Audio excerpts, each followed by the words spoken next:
തുമ്പപ്പൂ പോലെ ചിരിച്ചും പുഞ്ചപ്പാടക്കാറ്റു വിതച്ചും നീ എൻ്റെ കൂടെ ചേർന്നു നടക്കില്ലെന്നറിയാം. നീ എൻ്റെ ഊഞ്ഞാൽ ചോട്ടിൽ കാണില്ലെന്നറിയാം. 2000 ഓൺവേർഡ്സ് ആണ് ലൈവ് പെർഫോമൻസിൽ കൂടുതൽ അതെ അതെ 2001 മുതലാണ് കൂടുതൽ ലൈവ് ചെയ്യാൻ തുടങ്ങിയത്. കാരണം ഞാൻ പറഞ്ഞല്ലോ കോളേജിൽ വർക്ക് ചെയ്യുന്ന സമയമായിരുന്നു. അപ്പോൾ കോളേജിൽ വെച്ചാൽ ഇതേപോലെ ഈ കോമ്പറ്റീഷൻ വിൻ ചെയ്ത് കഴിഞ്ഞപ്പോൾ ഒരുപാട് വേദികൾ ഇങ്ങനെ പെർഫോം ചെയ്യാനൊക്കെ വന്നു. അവസരങ്ങൾ വന്നു. എന്ന് വെച്ചപ്പോൾ കോഴിക്കോടാണ് കൂടുതലും പ്രോഗ്രാംസ് ഉള്ളത്. ട്രിവാൻഡ്രം ഭാഗത്ത്, ട്രിവാൻഡ്രം, കൊല്ലം ആ ഭാഗത്ത്, ഒരു എറണാകുളത്ത് നിന്ന് അങ്ങോട്ടാണ് കൂടുതൽ പ്രോഗ്രാം. കോഴിക്കോട് അന്ന് ഈ ഒരു പേര് കൂടുതൽ അറിയുന്നത് അവിടെയാണ്, തിരുവനന്തപുരത്തായിരുന്നു. അങ്ങനെയാണ് അതുകൊണ്ട് കൂടുതൽ പ്രോഗ്രാം. അപ്പൊ ഈ ക്ലാസ്സുകൾ എടുക്കാൻ പറ്റാത്ത ഒരവസ്ഥ. നമുക്ക് പാരന്റ്സ് ടീച്ചേഴ്സ് മീറ്റിങ്ങിലൊക്കെ ഒരു ചർച്ചാ വിഷയമാകപ്പെടുകയില്ല. പക്ഷെ ഞാൻ ക്ലാസ്സുകൾ എടുത്ത് തീർത്തു കൊടുക്കുകയായിരുന്നു കേട്ടോ, എക്സ്ട്രാ ക്ലാസ് ഒക്കെ എടുത്ത് തീർക്കുകയായിരുന്നു. പക്ഷെ അത് പിന്നെ എനിക്ക് തോന്നി അത് ഒരു എന്താ പറയാ, കുട്ടികളെ അത് പ്രതീക്ഷിച്ചിരിക്കും നമ്മൾ ചെയ്യുന്ന ഒരു ദ്രോഹമല്ലേ. അവര് നമുക്ക് വേണ്ടി അവര് വേറൊരു ദിവസം ഒഴിവ് ദിവസങ്ങളൊക്കെ വരണം, അവർക്ക് വരും, അവര് സന്തോഷമായിട്ട് വരും, ഒക്കെ ശരിയാണ്. പക്ഷെ അപ്പൊ ഞാൻ എന്നിട്ട് ഞാൻ നിർത്തി, ഞാൻ പഠിപ്പിക്കൽ നിർത്തി. എന്റെ ജൂനിയറായിട്ട് പഠിച്ചൊരു ആളുണ്ടായിരുന്നു, അദ്ദേഹത്തെ അവിടെ ആക്കിയിട്ട് ഞാൻ പോരുകയുണ്ടായിരുന്നു. പക്ഷെ എനിക്ക് ഏറ്റവും ഇപ്പം മ്യൂസിക് കഴിഞ്ഞാൽ ഏതാണ് ഏറ്റവും നല്ല പ്രൊഫഷൻ എന്ന് ചോദിച്ചാൽ ഞാൻ പറയുന്നത് ടീച്ചിങ് ആണ്. അല്ല, പഠിപ്പിക്കുന്ന സമയത്ത് തന്നെ ഈ പാട്ടും ആ സമയത്ത് തന്നെ ഉണ്ടായിരുന്നല്ലോ അല്ലേ? ഉണ്ടായിരുന്നു. പാടിയിട്ടുണ്ടായിരുന്നല്ലോ. അപ്പൊ ഞാൻ പറഞ്ഞില്ല, അപ്പൊ പാടി. അപ്പൊ കുട്ടികൾ വന്നിട്ട് ഇങ്ങനെ കുട്ടികളൊക്കെ ഉണ്ട്. പക്ഷെ ക്ലാസ്സിൽ ഞാൻ പാടാറില്ല, ഭയങ്കര സ്ട്രിക്റ്റ് ആയിരുന്നു. ഭയങ്കര സ്ട്രിക്റ്റ്. പാടിയ ചിലപ്പോ എന്റെ വില പോകുന്നുള്ളതുകൊണ്ട് ഞാൻ ക്ലാസ്സിൽ പാടുകയില്ലായിരുന്നു. പക്ഷെ പിള്ളേർക്ക് ഇങ്ങനെ ചോദിക്കും, അങ്ങനെ ഇടയ്ക്കൊക്കെ സാർ ഒരു പാട്ട് ക്ലാസ്സിൽ. പിള്ളേരെ വന്നിട്ട് ചോദിക്കും അടുത്ത പാട്ട് ഏതാണ്, അല്ലെങ്കിൽ ഈ പാട്ട് നന്നായി പാടി എന്നൊക്കെ പറഞ്ഞിട്ടുള്ള കമന്റ്സ് ഒക്കെ അത് വരാറുണ്ട്. കോളേജിലെ ഫംഗ്ഷൻസിലൊക്കെ പാടും, ഫംഗ്ഷൻസിലൊക്കെ പാടാൻ അങ്ങനെയൊക്കെ പാടുമായിരുന്നു.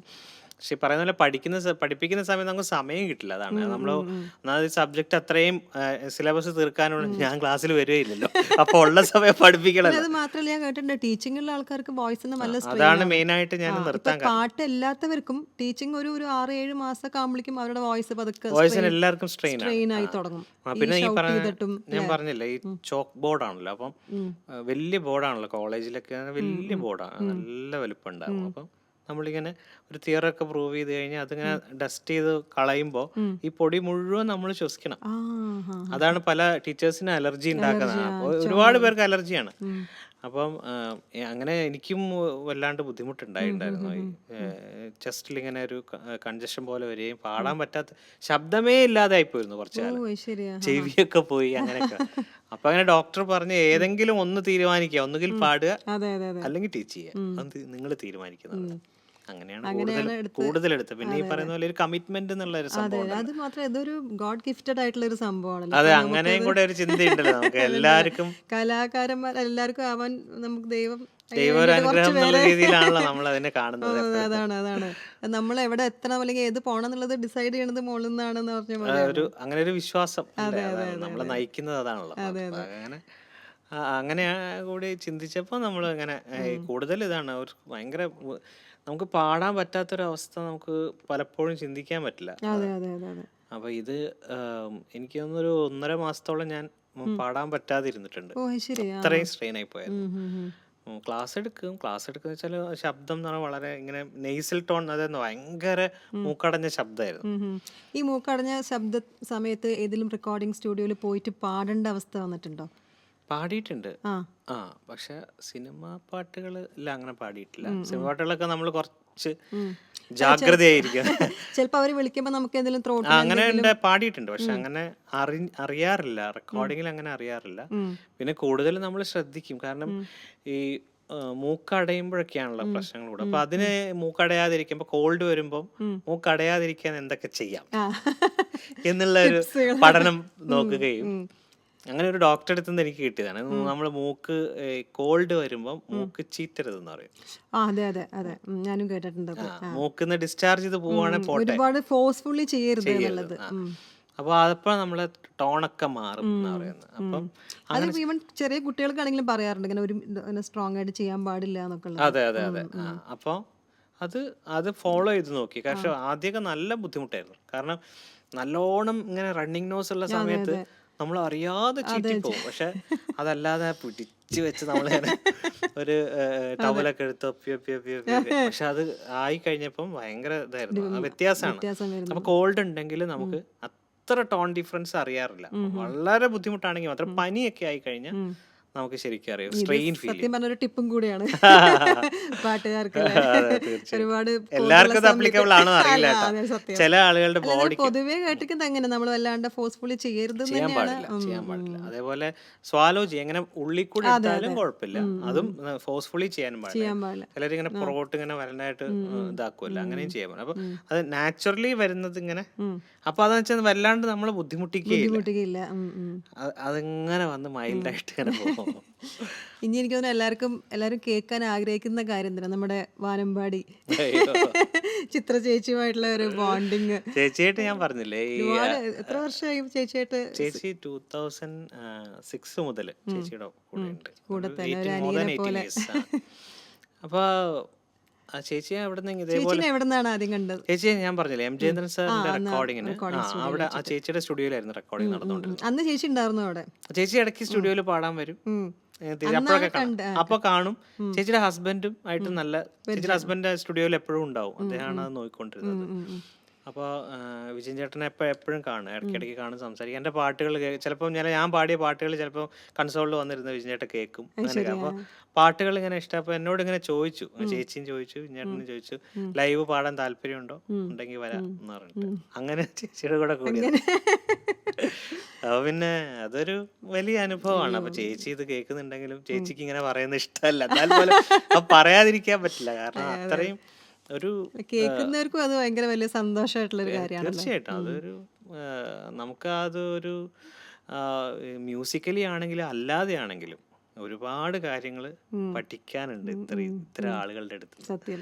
അത് ചേച്ചി എന്ന് പറയുമ്പോൾ അതെല്ലാവർക്കും അറിയാം. ചേച്ചീനെ അങ്ങനെയാണ് എല്ലാവരും സ്നേഹിക്കുന്നത് അല്ലേ. അപ്പൊ അത് ശരിക്കും നമുക്ക് എന്താണ് ഇങ്ങനെ ഇത്രയും ഹൈറ്റ്, നമ്മൾ ഈ നോർത്തിലൊക്കെ പ്രോഗ്രാം അല്ലെ പുറം രാജ്യങ്ങളിലെ പ്രോഗ്രാമിന് പോകുമ്പോഴാണ് നമ്മുടെ കൂടെ നിൽക്കുന്ന ഈ ചേച്ചി, അതായത് നമ്മുടെ സ്വന്തം ചേച്ചിയെ പോലെയാണ് നമ്മൾ കാണുന്നത്.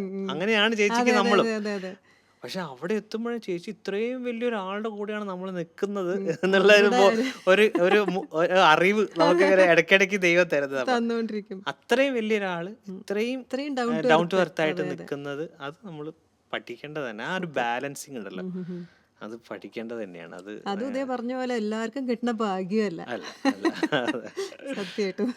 അപ്പൊ ഒരുപാട് ചേച്ചിക്ക് എപ്പോഴെങ്കിലും ദേഷ്യമൊക്കെ വരുന്നത് കണ്ടിട്ടുണ്ട്? ദേഷ്യമൊക്കെ വരാറുണ്ട്, പക്ഷെ അറിയില്ല. പക്ഷെ ചേച്ചി ദേഷ്യപ്പെടാണ്, അത് വളരെ അടുത്തറിയുന്നവർക്ക് മാത്രമേ അറിയില്ല ചേച്ചി ദേഷ്യപ്പെടുകയാണ്, ചേച്ചി ദേഷ്യപ്പെട്ടിരിക്കുകയാണ്. അല്ല, ടെൻഷൻ കേട്ടിട്ടുണ്ട് ചില പാട്ടില് ഒരുപാട് സമയം കൂടിയിട്ട് അത് കട്ട് ചെയ്യേണ്ടി വരാ, മീൻസ് അപ്പൊ ആ പ്രോഗ്രാം, അപ്പൊ കുറെ പേർക്ക് പാട്ട് മിസ്സാവുമ്പോ ചേച്ചിക്ക് ഭയങ്കര വിഷമമാണ്. ചേച്ചിക്ക് വിഷമമാണ്. അതായത് ചേച്ചി അത് അത്രയും ഓരോരുത്തർക്ക് ഇത്ര പാട്ടുകൾ വേണമെന്ന് ചേച്ചിക്ക് നിർബന്ധമാണ്. നമുക്കല്ല, ചേച്ചിക്കാണ്.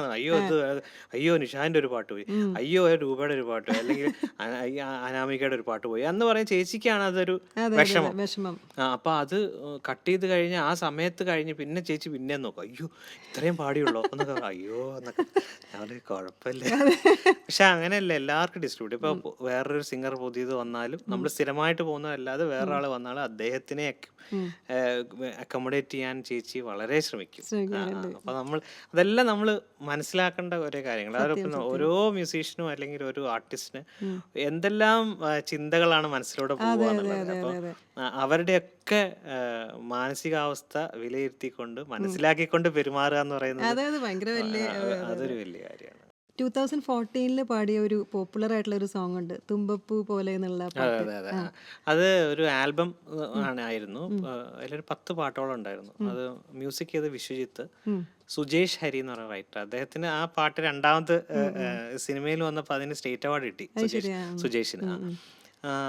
അത് 10 പാട്ടോളം അന്നുണ്ടായിരുന്നു ആ ആൽബത്തിൽ. അതിൽ 2 പാട്ട് ഞാൻ പാടിയിരുന്നു. ഒന്ന് തുമ്പപ്പൂവും പിന്നെ വേറൊരു പാട്ടും കൂടെ പാടിയിരുന്നു.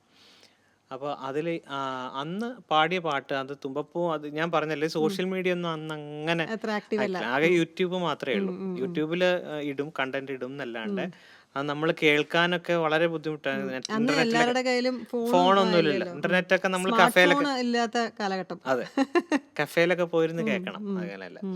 അപ്പം അങ്ങനെ ഉണ്ടായിരുന്ന സമയത്ത് ഈ പാട്ട് ഒരുപാട് ആളുകൾ ഇങ്ങനെ ഡൗൺലോഡ് ചെയ്ത് സൂക്ഷിക്കുകയും അവരുടെ പിന്നെ എന്താ പേഴ്സണൽ ഫേവറേറ്റ് ആയിട്ട് ഇങ്ങനെ കൊണ്ടുനടന്നിരുന്നു. അങ്ങനെ ഈ പാട്ട് 2-3 ആളുകൾ എടുത്ത് വീഡിയോ ചെയ്തു.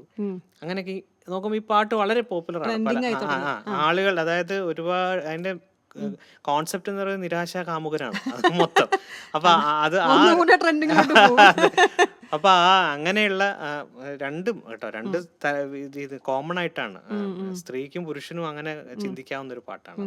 അപ്പൊ അതിങ്ങനെ ഒരുപാട് ആളുകൾ എടുത്ത് പാടുകയും ഉപയോഗിക്കുകയും ചെയ്തപ്പം എന്റെ കുറെ സുഹൃത്തുക്കൾ പറഞ്ഞ് നീ പാടിയ പാട്ടാണോ? അതൊക്കെ ഒരുപാട് പേരിങ്ങനെ എനിക്ക് അയച്ചു തന്നു. ഇപ്പൊ സോഷ്യൽ മീഡിയ ഇപ്പോഴത്തെ കാലത്ത് അതെ അതെ. ഒരുപാട് പേരിങ്ങനെ ഈ പാട്ട് എടീ ഇത് നീ പാടിയാണ്, നിന്റെ ശബ്ദം പോലെ ഇരിക്കും. ഞാൻ പറഞ്ഞു അതെ ഞാൻ പാടി. ഇത് പക്ഷെ കുറച്ച് പഴയതാണല്ലോ ആ റെക്കോർഡിങ്.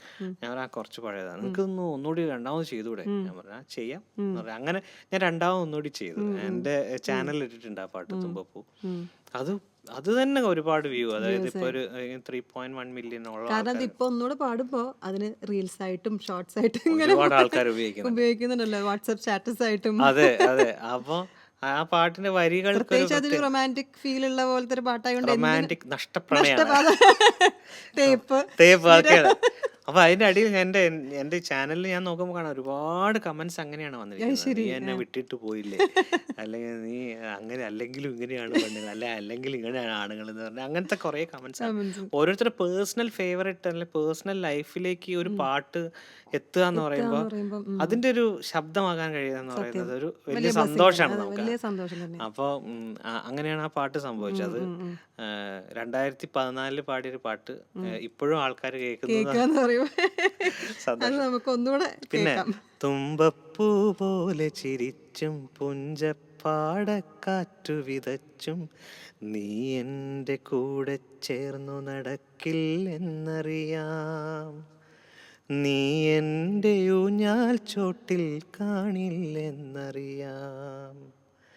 തുമ്പപ്പൂ പോലെ ചിരിച്ചും പുഞ്ചപ്പാടക്കാറ്റു വിതച്ചും നീ എൻ്റെ കൂടെ ചേർന്നു നടക്കില്ലെന്നറിയാം, നീ എൻ്റെ ഊഞ്ഞാൽ ചോട്ടിൽ കാണില്ലെന്നറിയാം.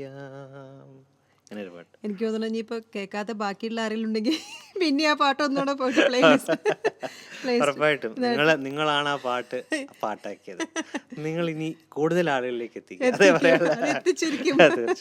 പിന്നെ അതേപോലെ സിബി സാറിന്റെ കൂടെയുള്ള കൊത്ത് സിനിമയിലെ പാട്ട്, അതൊരു നല്ല അനുഭവം. കൈലാസിന്റെ പാട്ടാണ്, ഹരിനാരായണൻ എഴുതിയ പാട്ട്. ഹരിനാരായണൻ, BK ഹരിനാരായണൻ. സിബി സാറിന്റെ ഇതേപോലെ വർഷങ്ങൾക്ക് മുമ്പ് ഒരു ഖത്തറിലെ ഒരു ഷോയ്ക്ക് 2012-13 ആയിരിക്കും എനിക്ക് തോന്നുന്നത്. ഖത്തറിലെ ഒരു ഷോയ്ക്ക് ഇതേപോലെ ഞാൻ പോയപ്പോൾ അതൊരു ഹൃദയരാഗങ്ങൾ എന്നാണ് ആ പ്രോഗ്രാമിന്റെ പേര്. രാജാമണി സാറാണ് എന്നെ കൊണ്ടുവന്ന പ്രോഗ്രാമിന്. പഴയ പാട്ടുകളുടെ ഒരു പ്രോഗ്രാമായിരുന്നു.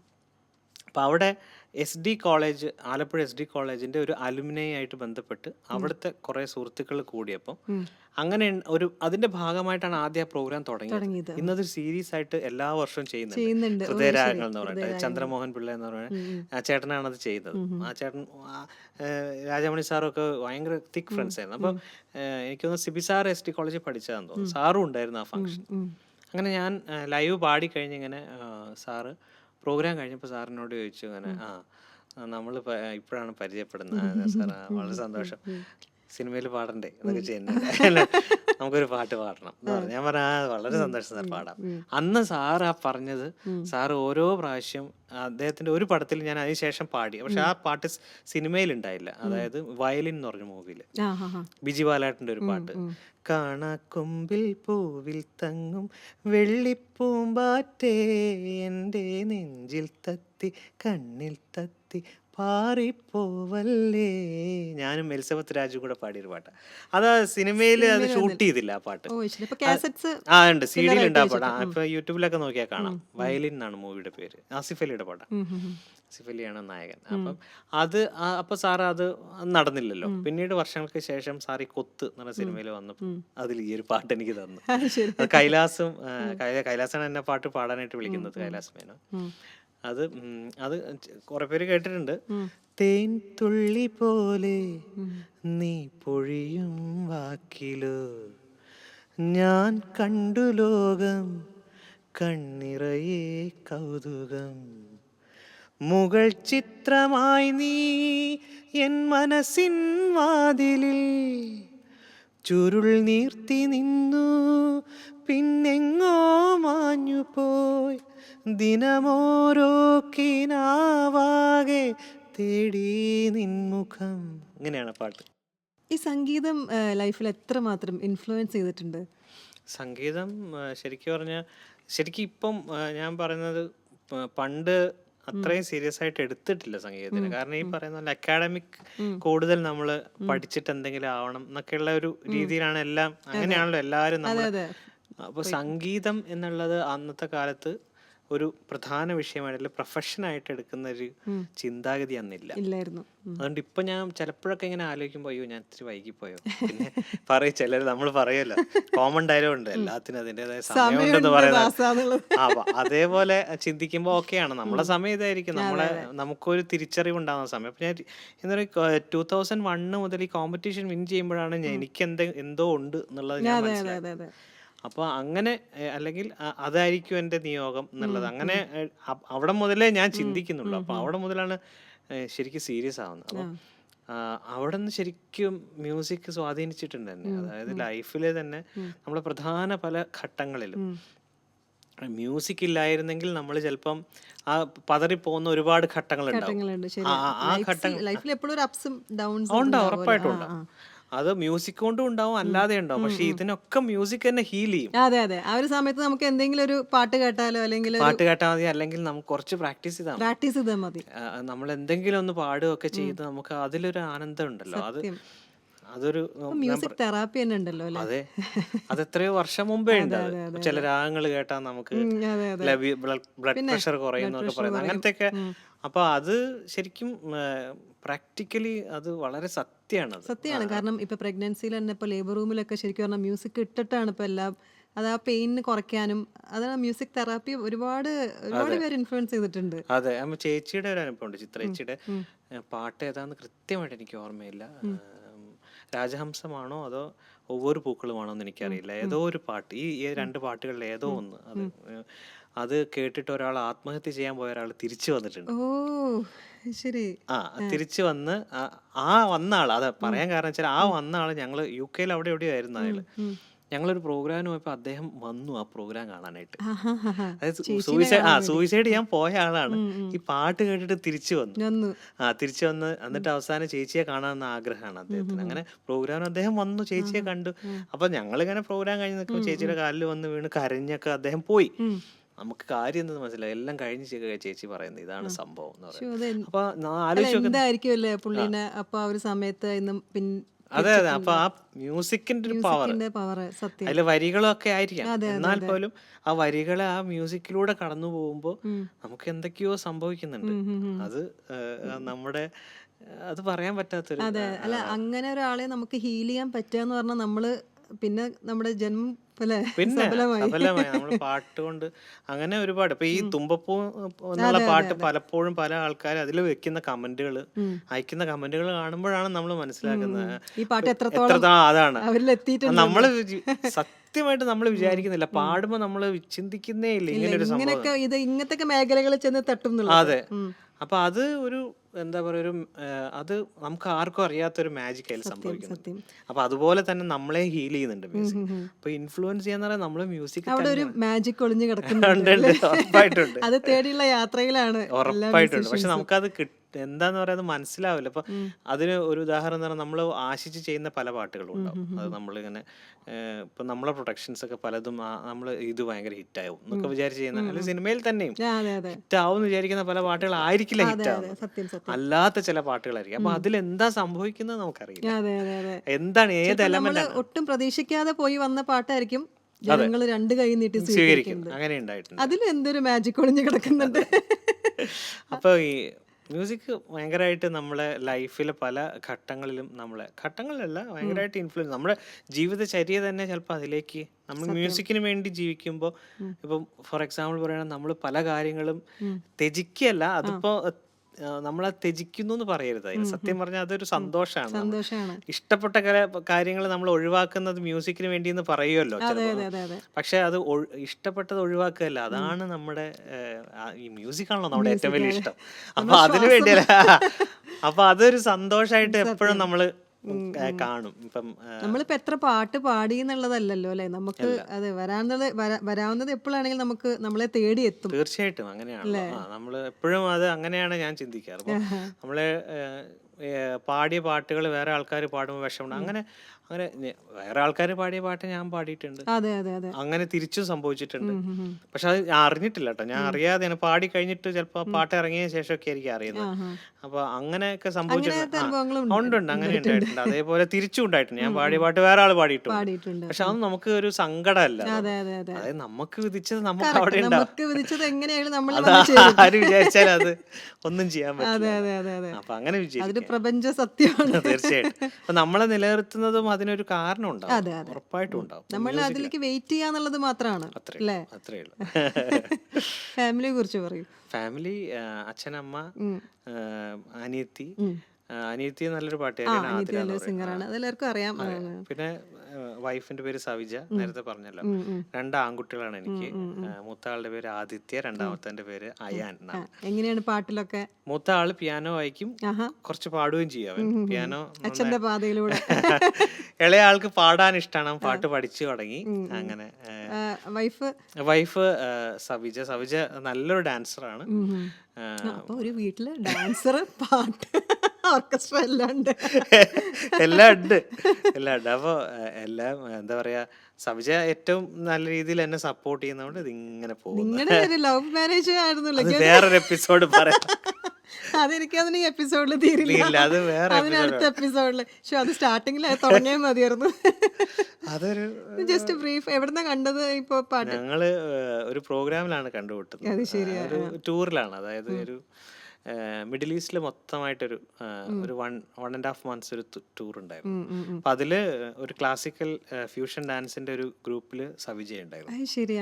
ആക്ച്വലി സവിജയെ ഞാൻ പരിചയപ്പെടുന്നത് ഏകദേശം ഒരു 2-3 ആഴ്ച കഴിഞ്ഞു. പ്രോഗ്രാം കഴിഞ്ഞു 2 ആഴ്ച കഴിഞ്ഞിട്ടാണ് സവിജയെ പരിചയപ്പെടുന്നത് അവിടുന്ന്. കാരണം ഒരു വലിയ ഗ്രൂപ്പായിരുന്നു. അപ്പൊ നമ്മൾ മ്യൂസിക് സെക്ഷൻ മാത്രം, നമ്മൾ കുറച്ച് ആൾക്കാരുണ്ട് മ്യൂസിക്കിന്.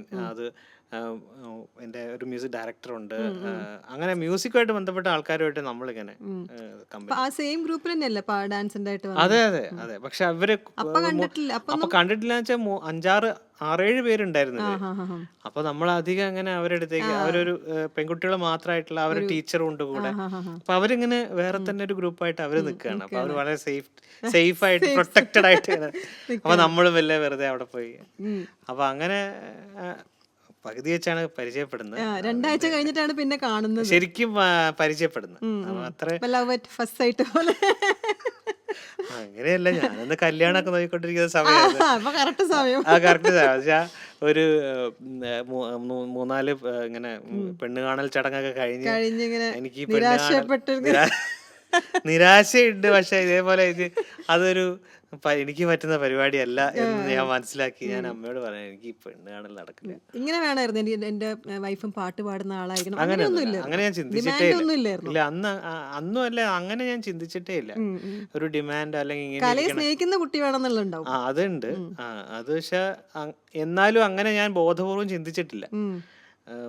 അങ്ങനെ സത്യമായിട്ടും ചിന്തിച്ചിട്ടില്ല. പറയുമ്പോഴേ ഞാൻ ആലോചിക്കണം, അങ്ങനെ ചിന്തിച്ചിട്ടില്ല. പക്ഷെ അത് ദൈവം കറക്റ്റ് ആയൊരു വന്നതായിരിക്കും, കറക്റ്റ് പാർട്ട്ണറെ തന്നെ കൊണ്ടു തന്നു. കാരണം ഡാൻസ് ചെയ്യണമെങ്കിൽ പാട്ട് മസ്റ്റ് ആണ്. തീർച്ചയായിട്ടും. അങ്ങനെ ഞങ്ങൾ പരിചയപ്പെട്ടു. അപ്പൊ എനിക്ക് തോന്നുന്നു സവിജയ്ക്ക് വേണ്ടിയിട്ട് പാട്ടുകൾ എഴുതി ചെയ്തു കൊടുത്തിട്ടുണ്ട്. കമ്പോസിങ് കമ്പോസ് ചെയ്തിട്ടുണ്ട്. 2, 3, 4 പാട്ടുകൾ ചെയ്തിട്ടുണ്ട്. പക്ഷെ അതിന്റെ കോമഡി എന്ന് വെച്ചാൽ ആ 2, 3 പാട്ടുകൾ സൗജിക്ക് കളിക്കാൻ പറ്റിയിട്ടില്ല. അത് അതിന് സമയമായിട്ടില്ല, എല്ലാത്തിനും അതിൻ്റെതായ സമയം ഒരെണ്ണത്തിൽ ഞങ്ങൾ ചെയ്തു. ഒരു ചിത്രശലഭം എന്ന് പറഞ്ഞിട്ടൊരു ഒരു സീരീസ് എന്റെ യൂട്യൂബ് ചാനലുണ്ട്. അതിൽ ഒരെണ്ണം ഞങ്ങള് 4 മാത്രം, ഞാനും സവിജയും 2 പിള്ളേരും, ഞങ്ങളൊരു ഫാമിലിയാണ് അതിൽ കാണിക്കുന്നത്. അത് ശരി. ചെറിയൊരു തീമുണ്ട്, ചിത്രശലഭം എന്നാണ് അതിന് നേർത്ത നിലാവ് എന്നുള്ള 4 പാട്ടുകളാണ് ചിത്രശലഭത്തില്.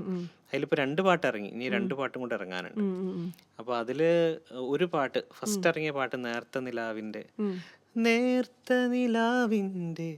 സംഗീതമാണു നീ എന്നൊരു തുടങ്ങുന്ന പാട്ട്. PK ഗോപി സാർ എഴുതിയ പാട്ടാണ്. ബിജീഷ് എന്ന് പറയുന്ന എൻ്റെ ഒരു സുഹൃത്ത് കമ്പോസ് ചെയ്ത പാട്ട്. അപ്പൊ അതില് സവിജ കുറച്ച് ഡാൻസ് ഒക്കെ കളിക്കുന്നത്. അപ്പൊ അത് കഴിഞ്ഞപ്പോഴാണ് എനിക്കൊരു സമാധാനം, ഓ സവിജ ഡാൻസ് ചെയ്ത്. അടുത്ത മഹർ എന്ന് പറഞ്ഞൊരു പാട്ട് സിത്താരയും ഞാനും കൂടെ ഞാൻ കമ്പോസ് ചെയ്തൊരു പാട്ടാണ്. ഞാൻ ആദ്യമായിട്ട്, ഞാൻ കോവിഡിന്റെ സമയത്ത് ഞാൻ പറഞ്ഞില്ലേ, അങ്ങനെ ഒരു കോമ്പോസിഷൻ സത്യനാരായണൻ എന്ന് പറയുന്ന എൻ്റെ ഒരു സുഹൃത്ത്, UK എൻ്റെ ഒരു സുഹൃത്ത് എഴുതിയ വരികൾക്ക്, പിന്നെ അദ്ദേഹം ഒരു പാട്ടുകാരൻ കൂടിയായിരുന്നു. കോവിഡ് ആയ സമയത്ത് അദ്ദേഹത്തിന് ഒരു നേഴ്സും കൂടിയാണ് അദ്ദേഹം അവിടെ UK. കോവിഡ് ബാധിച്ച് കിടക്കുമ്പോൾ അദ്ദേഹത്തിന് ശബ്ദമേ ഇല്ലാത്തൊരവസ്ഥ വന്നു. ഭയങ്കര ഡിപ്രസ്ഡ് ആയിട്ട്, അവിടെ ഒരുപാട് വേദികളിൽ പാടിക്കൊണ്ടിരുന്ന ആളാണ്. അപ്പൊ ഭയങ്കര ഡിപ്രസ്ഡ്, എനിക്ക് പാടാനേ പറ്റുന്നില്ല എന്നുള്ളൊരു ഭയങ്കര വിഷമത്തിലാണ്, ശ്വാസം മുട്ടുന്നു അങ്ങനെയൊക്കെ. അപ്പം പുള്ളി ഇങ്ങനെ എഴുതാൻ തുടങ്ങി. ഞാൻ കിടക്കുന്നിടത്തുനിന്ന് ഇങ്ങനെ എഴുതി കുറേ വരി, നല്ല കൈയക്ഷരാണ് സത്യനാരായണൻ. അപ്പം എനിക്കിങ്ങനെ അയച്ചു തരും. അതിലൊരു പാട്ട് മഹർ എനിക്ക് ഭയങ്കര ഇഷ്ടമായി. അപ്പൊ ഞാൻ വെറുതെ ഇങ്ങനെ ട്യൂൺ മൂളി കൊടുത്തപ്പോൾ അത് ഇഷ്ടമായി. അങ്ങനെ ഞങ്ങൾ ചെയ്തതാണ് ഒരു പാട്ട്. അതിലും സവിജ ഡാൻസ് ചെയ്തിട്ടുണ്ട്. അതിൽ കഥക്ക്. അപ്പൊ ഇനി ഇങ്ങനെ ചിത്രശലഭത്തിൽ ഇനി 2 പാട്ടുകൾ കൂടി ഉണ്ട്. അതൊക്കെ എങ്ങനെയാ വരികയെന്നറിയില്ല, നോക്കണം. അപ്പൊ സവിജയ്ക്ക് വേണ്ടി കമ്പോസിംഗ് സ്റ്റാർട്ട് നേരത്തെ ഉണ്ട്. സവിജയ്ക്ക് വേണ്ടി ചെയ്ത പാട്ടുകൾ സവിജയ്ക്ക് പല കാരണം കൊണ്ടൊന്നും കളിക്കാനൊന്നും പറ്റിയില്ല. ഒരു പ്രാവശ്യം ചെയ്ത പാട്ട് എൻ്റെ ഒരു ഡ്രീം പ്രോജക്റ്റ് ആയിരുന്നു. അത് ഒരു ഹിന്ദുസ്ഥാനി ഒരു ബന്ദിഷ്, ഒരു ഖയാൽ എടുത്തിട്ട് ചെയ്തിരുന്നു. മേഘ് മൽഹാർ എന്ന രാഗത്തില് അതിനെ ഞാൻ ഫ്യൂസ് ചെയ്ത ഒരു നമ്മുടെ അത് ശരിക്കും ഞാൻ സൗജിക്ക് വേണ്ടി ചെയ്തതാ. ബർഖ ഋതു ആയേ എന്ന് പറഞ്ഞൊരു സോങ്. ബർഖ ഋതു ആയേ സാവരിയ, ബർഖ ഋതു ആയേ സാവരിയ, ഗരജ് ഗരജ് അബ് ബരസന ലാഗേ, ഗരജ് ഗരജ് അബ് ബരസന ലാഗേ, ബർഖ ഋതു ആയേ സാവരിയ. ഇങ്ങനെ ഒരു പാട്ട് ചെയ്ത് അത് യൂട്യൂബിലുണ്ട് കേട്ടോ. ഒരുപാട് ആൾക്കാർ കണ്ടിട്ടില്ല അത്. ഡാൻസ് അത് പക്ഷെ സവിജയ്ക്ക് ചെയ്യാൻ പറ്റാത്തത് കൊണ്ട് അത് വേറെ നമ്മുടെ സമുദ്ര എന്ന് പറഞ്ഞ ഒരു ഡാൻസ് ഗ്രൂപ്പ് ഉണ്ട്. അവരാണ് അത് ചെയ്ത, കൊറിയോഗ്രാഫി ചെയ്തത്. അവർ നാഷണൽ അവാർഡ് കിട്ടിയ ഡാൻസേഴ്സ് ആണ്. അവര് ചെയ്തു. അത് അങ്ങനെ അതൊരു വേറെ രീതിയിൽ പോയി ആ പാട്ട്. അങ്ങനെ അപ്പൊ അങ്ങനെ 2-3 തവണ സവിജയ്ക്ക് ചെയ്യാൻ പറ്റാത്ത അവസ്ഥ തന്നെ. ഇനിയും എന്താ പറയാ, ഒരുപാട് പാട്ടുകൾ കമ്പോസ് ചെയ്തിട്ട് സവിജയ്ക്ക് ചെയ്യാൻ പറ്റട്ടെ. സവിജയ്ക്ക് വേണ്ടി നമുക്ക് നിങ്ങൾ കണ്ടുമുട്ടിയപ്പോൾ പുള്ളിക്കാരത്തിക്ക് ഏത് പാട്ടിലോടാണ് കൂടുതൽ ഇഷ്ടം? ഹിന്ദി അല്ലെങ്കിൽ തമിഴ് പാടുന്നതാണോ, മലയാളം പാടുന്നതാണോ? സവിജ പഠിച്ചു വളർന്നൊക്കെ തമിഴ്നാട്ടിലാണ്, ചെന്നൈയിലാണ്. 8ാം ക്ലാസ് വരെ അവിടെയായിരുന്നു. തമിഴ് കുറെ അറിയാം. തമിഴല്ല, സവിജയ്ക്ക് ഞാൻ ആദ്യം പാടിക്കൊടുത്ത പാട്ട് സവിജയുടെ ബർത്ത്ഡേ സമയത്തുണ്ടായിരുന്നു. ആ സമയത്ത് ഞങ്ങൾ ആ ടൂറിന്റെ സമയത്ത് ബർത്ത്ഡേ ഉണ്ടായിരുന്നു സവിജയുടെ. അപ്പോൾ എല്ലാവരും ഇങ്ങനെ ഗിഫ്റ്റൊക്കെ കൊടുക്കുന്ന സമയത്ത് എനിക്കറിയില്ലല്ലോ, നമുക്കത് അറിയില്ല. അപ്പോൾ എല്ലാവരും ഗിഫ്റ്റൊക്കെ കൊടുക്കുന്നുണ്ട്. അപ്പം എനിക്ക് ഗിഫ്റ്റ് ഒന്നുമില്ല. അപ്പം ഞാൻ പാട്ട് പാടിത്തരാൻ അങ്ങനെ പാടിക്കൊടുത്ത പാട്ടാണ് പിന്നെയും പിന്നെയും ആരു കിനാവിൻ്റെ പടി കടന്നെത്തുന്ന പദനിസ്വനം, പിന്നെയും പിന്നെയും ആരോ കിനാവിൻ്റെ പടി കടന്നെത്തുന്ന പദനിസ്വനം, പിന്നെയും പിന്നെയും ആരോ നിലാവത്ത് പൊൻവേണൂതുന്ന മൃദുമന്ത്രണം, പിന്നെയും പിന്നെയും ആരോ ആരോ ആരോ. അന്ന് മനസ്സിലാക്കിയിട്ടുണ്ടാവും ആരോ എന്നുള്ളത്. ആ ആരോ എങ്ങോട്ട് പോയല്ല അതെ, ആ ആരോ എങ്ങോട്ടാ ആ ആരോ ആരാണെന്ന്. ആരാണ് അതെ. അപ്പൊ അതാണ് സൗജയ്ക്ക് ഞാൻ ആദ്യം പറഞ്ഞത്. അപ്പം ഞാൻ പറഞ്ഞല്ലോ, പിന്നീടാണ് സൗജ മനസ്സിലാക്കിയത് ഓമന ഉണ്ണിയൊക്കെ ഞാൻ പാടിയ പാടിയ പാട്ടാണെന്നാണ്. പാട്ടാണെന്നുള്ളത്. അങ്ങനെ അതൊരു അവിടുന്നാണ് സ്റ്റോറിയാണ്. ആ ഒരു പ്രണയം മുട്ടിട്ട് അതിങ്ങനെ ഒരു 2 വർഷം കഴിഞ്ഞ് സൗജ പഠിക്കാൻ പോയി. പഠിക്കാൻ MBA ഒക്കെ HR ആയിരുന്നു. ആ സമയത്ത് അത് കഴിഞ്ഞ് 2 വർഷം കഴിഞ്ഞിട്ടാണ് കല്യാണമൊക്കെ നടന്നത്. കല്യാണം. പിന്നെ പിന്നെ സൗജ ജോലിയിലേക്ക് കടന്നു. അങ്ങനെയൊക്കെ കുറച്ച് സൗജ ഡാൻസുമായിട്ട് കുറച്ചൊന്ന് വിട്ടു. വിട്ടു നിൽക്കും.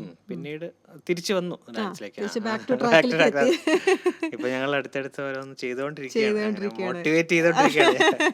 അല്ല, അത് ഭയങ്കര ഒരു ബ്ലെസ്ഡ് ആണ്. കാരണം നമ്മളെ സപ്പോർട്ട് ചെയ്യാനും നമ്മൾ തിരിച്ചങ്ങോട്ട് സപ്പോർട്ട് ചെയ്യണം. തീർച്ചയായിട്ടും സൗജ ഒരുപാട് സപ്പോർട്ട് ചെയ്യും. എന്നിപ്പോ ഒരു പല കാര്യങ്ങളിലും എന്നെ തള്ളി വിടുന്നത് സൗജയാണ്.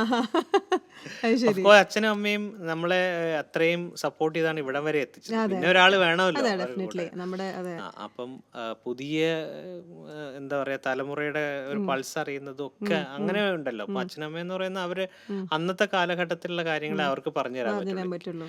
പിന്നെ ഈ പറയുന്ന പോലെ പാട്ട് പഠിപ്പിക്കുക, അതൊക്കെ അവർ തന്നെയാണ് ചെയ്തത്. പിന്നീടുള്ള ഒരു അതെ അതെ അതെ. ഒരു ഫോർ തള്ളൽ എക്സാമ്പിൾ ഒരു പ്രോഗ്രാമിന് പോകുമ്പോൾ ഡ്രസ് സെലക്ഷൻ പോലും തീർച്ചയായിട്ടും അത് സൗജയാണ് അത് ചെയ്യുക. വളരെ വളരെ ഇമ്പോർട്ടന്റ് ആയിട്ടുള്ള കാര്യമാണ് അതൊക്കെ. അതെ അതെ, സൗജ ഡ്രസ്സ് സെലക്ട് ചെയ്യാൻ തുടങ്ങിയപ്പോഴാണ് ഞാനൊരു വൃത്തിക്ക് നടക്കാൻ തുടങ്ങിയത് എന്ന് എല്ലാരും പറയാറുണ്ട്. അത് ശരി. അപ്പൊ അതിന്റെ ഫുൾ ക്രെഡിറ്റ് തീർച്ചയായിട്ടും സൗജയ്ക്കാണ്.